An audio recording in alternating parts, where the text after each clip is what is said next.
Hindi nakaligtas sa batas ang isang lalaking sangkot umano sa pagbibenta at paggamit ng iligal na droga matapos itong maaresto sa ikinasang bypass operation ng Binangonan Municipal Police Station sa Rizal.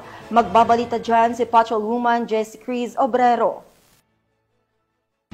Na aresto ng Municipal Drug Enforcement Team ng Binangonan Municipal Police Station ang isang high-value individual na sangkot umano sa pagbenta at paggamit ng ipinagbabawal na droga sa isinagawang bypass operation sa Barangay Darangan, Binangonan, Rizal.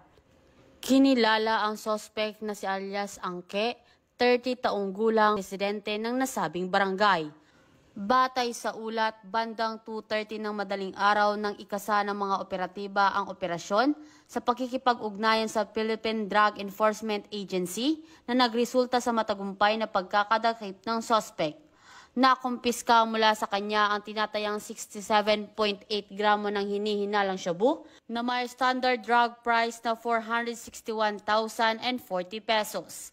Kabilang sa mga narecover na ebidensya ang 3 heat-sealed transparent plastic sachet na naglalaman ng pinaghihinalaang shabu, 3 nuts-tied transparent plastic na naglalaman din ng hinihinalang shabu, isang itim na hard case, 3 piraso ng tig-100 piso, isang keypad cellphone na kulay asul, isang genuine 1,000 peso bill at isang genuine 200 peso bill na parehong ginamit bilang buy-bust money.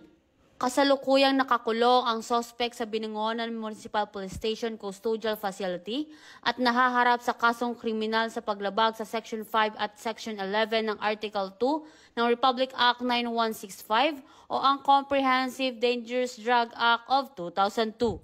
Ang naturang operasyon ay bahagi ng pinaigting na kampanya ng Rizal PPO at Pro Calabarzon upang tuluyang wakasan ang operasyon ng mga sindikatong sangkot sa kalakalan ng pinagbabawal na gamot sa buong lalawigan.